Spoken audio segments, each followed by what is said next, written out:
Yo, what's going on, guys? I have a crazy video for you today. Apparently, there's a guy on NA called 𝐒𝐒𝐂𝐈𝐀𝐋𝐒. He's a streamer, and he plays Corki top. He was actually on my team, so I dodged because I didn't realize it was an actual thing. But he is hard stomping games on Corki top, playing a very pushy, nasty, tempo-styled gameplay, obviously abusing lethal tempo to get that tempo in. So I'm going to be showing you kind of how he does it, what to look for if you want to play it, and what you definitely shouldn't do. Before we jump into it, it's really important that you go Presence of Mind and you take Biscuits. Both of these will give you heaps and heaps of mana. Presence of Mind every time you hit your opponent, and Biscuits just in general whenever you use them. This build is a little bit tanky and you don't want to shy away from building Divine Sunderer. It's your core item. Alright guys, so first things first, if you're going to be playing the Corki top lane, at least from what we've seen from 𝐒𝐂𝐂𝐋𝐒, you do not want to pick it into a ranged matchup. If you're up against a mage top like Malzahar Syndra, you're going to have a bad time. Annie, or if you're up against something like a 𝐒𝐿𝐴 or Quinn, you're also going to have a tough time. The whole point from what I've seen in his match history is you want to play it into a melee matchup so you can free poke them early. He generally likes to get to lane early to start shoving as fast as possible. If he does need to leash, he will go for that. He even is willing to use some mana as well. But ideally, he does want to be to lane as fast as possible. Even if he leashes, he can go in for the Q. You don't actually want to throw it out immediately. Here he kind of waited so he could hit him with the tipper, and then he just starts cranking out autos. And since he killed Lee Sin's frontline minions first, then he just generally had more minions. So Lee Sin, if he wanted to take the trade, he was going to miss out on 3. And if he did, then Corki can just kite back with lethal tempo, which is going to be Conqueror this early into the game, since Corki can kite back to his caster creeps. So at this point, every time his Q's up, he's generally going to use it, especially if he can hit his opponent with it. He's going to be last hitting as much as possible. He seems to have a pretty good idea of where the enemy top laner started. They got a word down on their buff, plus you can tell just based off of who gets to lane first. So he feels very confident in just hard shoving here. Once again, his Q's up, he goes for the Q auto attack. Every single minion he basically should be getting as well. Whenever Lee Sin really steps up, he's just gonna whip on that E. He only does it if he can generally get off 2 auto attacks. 2 autos on him at least to maximize his E. But essentially every single time he's using an ability, whether it's his Q or his E, he's using it to hit the enemy champion and the minions together. Like, that's the optimized way to do it here. His tempo's back up, he gets the auto Q, and he's gonna sit right outside of the turret range perfectly, as if he could see the circle, and just crank down autos on him. Lee Sin top's actually really strong. Lee Sin top and mid is basically B to A tier. So being able to take him on is actually impressive. This isn't troll at all. Lee Sin's really good top laner. Really surprised to see someone playing Corki top. I imagine he gets a lot of dodges in his games. Hovering Corki. Corki's considered basically an F tier champion. If you hover things like Corki, people are going to think you're trolling, especially if you go to play him top. He has a huge HP advantage, so he feels comfortable taking this fight. He W's back, kites him out, and he actually wins it, it looks like, because of the lethal tempo. He has to back off, though, because of the Diana, but that alone, you can see how hard he can kite him out over his W. A lot of AoE burn damage, and just really kiting very well for somebody who mains Nasus top. He's got a pretty good understanding of how to kite. I wonder if he uses attack move click. So on his first back, he goes for the tier refill. He's just going for the scaling. TP's back to lane. It's all about keeping the constant pressure on. He's not too worried about TPing to other lanes for necessarily a flank, because he knows he's in the range versus melee matchup. He can keep pressure on his own laner. He picks up a little assist there on the Diana, and now he can set up a freeze. Interested to see if he actually freezes here or just starts pushing again. I would assume he'd want to freeze it. Lee Sin's back to lane. It looks like there's a bug in the replay. When people TP, it's not showing it. The charge up animation. Flicks on his E. They almost look like a little bit early. Lee Sin can't pressure with that Q since he's under his turret. That's just a Q poke essentially. It doesn't really seem like he wants to freeze it anyway. He leaves the 1 minion back to slow the wave down a little bit, but he's immediately going back into hitting the wave. He really has no intention of freezing whatsoever. He pops his E straight into Q on the backline minions, getting them out of the way first since they do the most damage. He can pop them really quick with an EQ. He has quite a bit of mana too. He's got his tier working for him. He also has presence of mind, so he has quite a bit of mana. Every time he pokes the enemy, he's getting a little bit of mana back, which is pretty good. Just to double check real quick, I'm pretty sure he has presence of mind. Let's see real quick, like 95% sure. Yeah, he does. So he has the presence of mind for massive mana regen every time he hits the enemy. He also has the biscuits and then free boots just to save him some gold. Plus tier, so he's never really going to run out of mana. Immediately goes back to pushing wave, but he does have vision. Like, he's getting wards down. He's not shoving blind. And as long as he's holding on to his W, which he is, always, he should be able to get away from a bad situation. But every single time, since he has the wave pushing, when Lee Sin goes up for a CS, he's going to get hit for it. So here he farms the cannon. He decides to back off. I guess he's sitting on a nice little buy. I'm surprised he wasn't pecking him under the turret. Probably figures he's too tanky at this point. He dodged. That was a really slick dodge. Whenever people dodge, not even by juking, it looks crazy. Pokes him down with the Q, the auto attack. He was probably feeling insecure about where the enemy junglers, and then he saw him bot side. Most likely what happened. And then immediately going back to pushing. Pretty much non-stop, he's auto attacking. Lee Sin goes in for his ground pound, and then Corki just blasts him with Q. Launches in rocket. Just non-stop pushing. Absolute relentless. He's up 15 CS. It's a nice little advantage. Corki technically does scale pretty well, like a Rise or an Azir. He just usually can't get past his early game, so he's covering up the early game weakness just by being overly aggressive and abusing a melee matchup. Most top laners are melee. Kennen and Teemo aren't picked very much these days. Now that his W is on a cooldown, he's still playing very aggressive. I'm surprised to see that out of him, because he's stepping back up for auto attacks when Lee Sin's Q's up and he has no W to really escape. I guess he feels confident because of his flash, and he autoed him at least 2 or 3 times there, weaving in rockets in between autos. He feels very, very confident with kiting. Once again, very surprised since he's a Nasus main. Gets the kill, immediately goes back into pushing. Flicks on his E. He's hitting pretty much the whole wave. It looks like he's missing 1 melee minion with his E, but hitting just about the whole thing. Uses his Q immediately. Holds on to his W. It's not really that good of a push tool. It's just more of an escape. It has too long of a cooldown, and costs a lot of mana too. 100 mana is kind of insane for a non-ultimate ability level 1. Shoves the wave, gets a full reset, that way he can come back and be back at neutral. He's starting to build into a Sheen power spike. It's going to be really, really, really strong. He doesn't even bother roaming with his package. People just expect it. So you might as well just go back to lane, maintain his advantage over this melee matchup.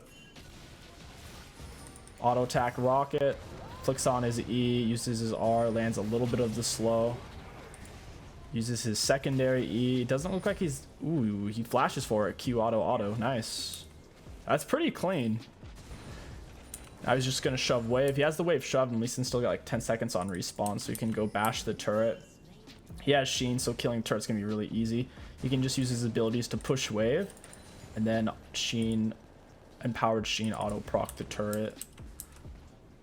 He's going to get at least 1 or 2 plates here. Already got 1. Volley shows up. They're going to bust it down to about 2 1/4. He's going to lay it so it can start up. Probably laid it a little bit early there. The turret's not going to die from this Herald. A little bit forced. And now you see the turret's got 4 armor stacks. Extra armor, magic resist. It's going to be kind of hard to break now. Looks like they'll be able to because they have enough minions. But that's why they're taking it so slow. For every plate you break for like the next 10 or 15 seconds, the turret's a lot harder to destroy. He stays, shoves the wave since Volibear's with him, just constantly shoving. This is very reminiscent of watching a Malzahar mid in earlier seasons where Malzahar just perma-shoves non-stop. He has this Divine Sunder, so he's really tanky. Really, really tanky, can take some hard trades. He doesn't have to worry about base damage just killing him. Lee Sin has really, really high base damages, especially on his R. It's super, super high. I am kind of surprised he went back to lane. Maybe he thought Lee Sin was going to be there. Generally, when you take the enemy's turret, you don't go back to that spot. He like would normally roam mid or bot to get those. He's taking the golems. He's scaling. Like I said, Corki's very similar to a Rise scaling in terms of AoE and raw damage output. Corki is actually a magic damage champion. His auto attacks are roughly 80% magic damage, and his abilities all do like magic damage. So whenever you see a Corki, that's why a lot of times you see them go Sork shoes. It's like one of his best boots because it makes the majority of his damage connect harder. He goes in for the push. He did look for vision. He did check this area to like make sure they weren't there, but they were bush camping him. He W's away. He always saves W unless it's a life and death situation. So he uses it there, kites back. Tries to stay on top of them. He's just not fast enough. He doesn't have tier 2 boots. He's playing off the Pantheon stun, gets the kill on Lulu. Not bad at all. Pretty solid. He goes in. He actually went in for a TP play without package or anything. I guess he just saw they were really low. Shoots out the Q, auto attack R. These R's don't really do any damage though. Kind of surprised to see him going for this play. Maybe he wants the turret plates before the 14-minute mark. He's just trying to force something. He's... Wow, that is some damage. Wow, yeah, that's Divine Sunder, guys. If you don't have some HP, the base damages alone are gonna kill you. That Divine Sunder came in really, really clutch. Super good item. They buffed it recently too in the most recent patch. They gave it a fairly substantial buff, so you're starting to see it a lot more. Volibear and Warwick are going it almost every game, and other champions, of course, are taking it as well, just about every single game. Ezreal, that's a big reason why Ezreal bot lane has like 40% pick rate, and I think he has around a 40% ban rate, so he's pretty much banned and picked every single game. He has his package. He didn't immediately go in for a roam since his teammates aren't pushed up, so instead he just pushes lane, and he has this as an insurance policy. If anyone comes for him, they absolutely cannot kill him because of his package. It's still up for probably another 20 seconds, so he's looking for a pick on it. It's one of the strongest slows in the game. It slows by around 90%. If you look at it. Yeah, it's a 90% slow. Kind of nuts. Kind of nuts. That's basically an AoE Nasus Wither and a Rumble R. He goes all the way across the lane with his W. W's again, trying to make this play. Volibear R's kind of late, to be honest. He should have done that way sooner. Corki's doing his best to kite. He's going to go down here. It's just a bit of a forced play. Little bit forced.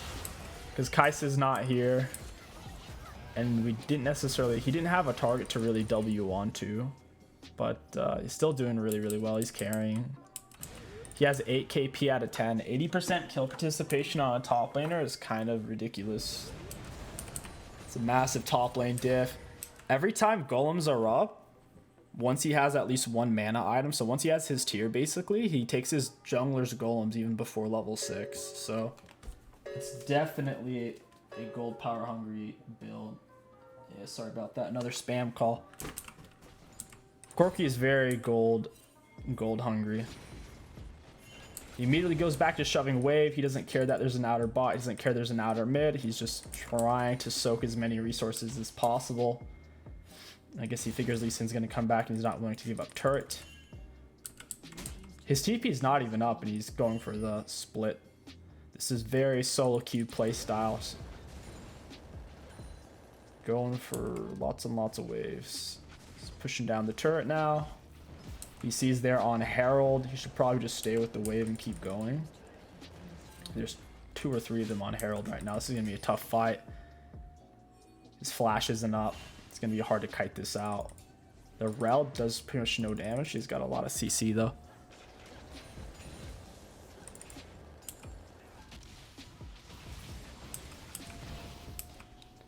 Interesting how Corki, even though he's made to be a mid laner and kind of a bot laner, it's interesting to see him end up top lane.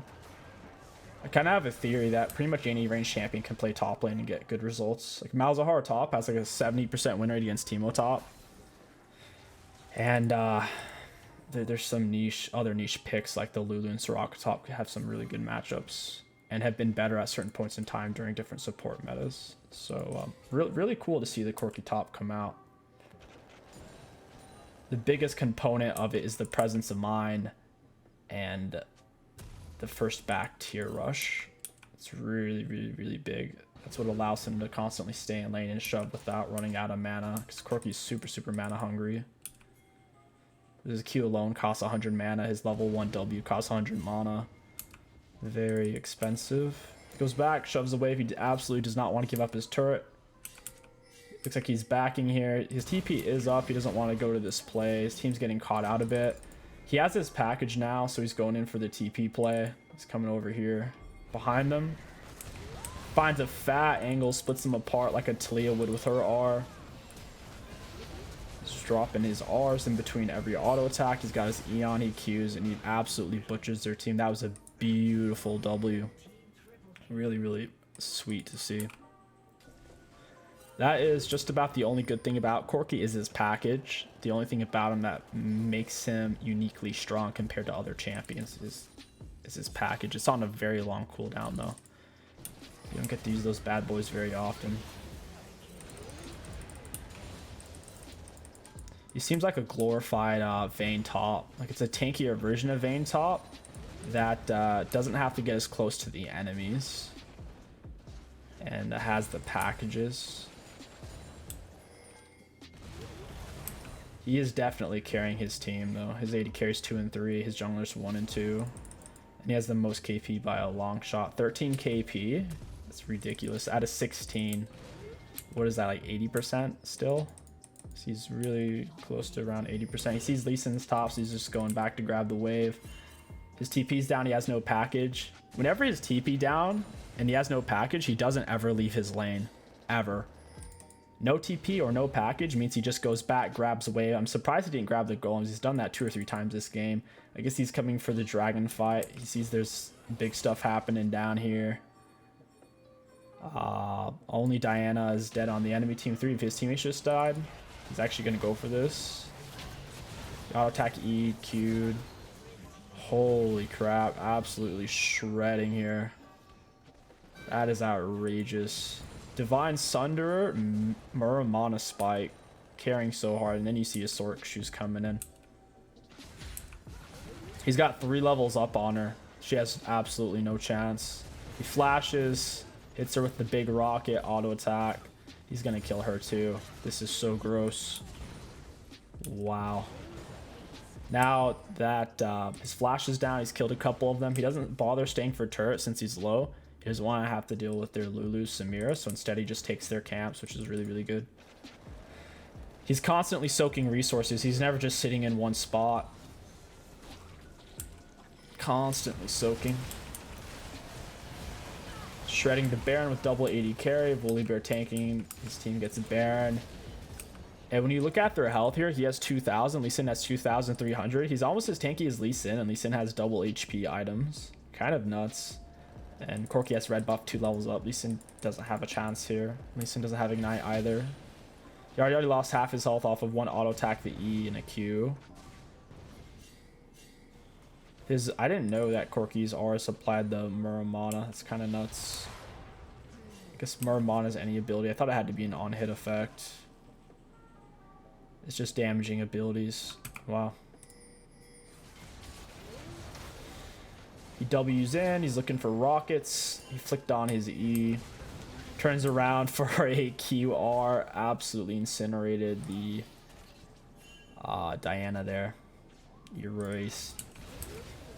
W's in. Flicks on his E. Q. Nice R by the Leona. Throws out another Q.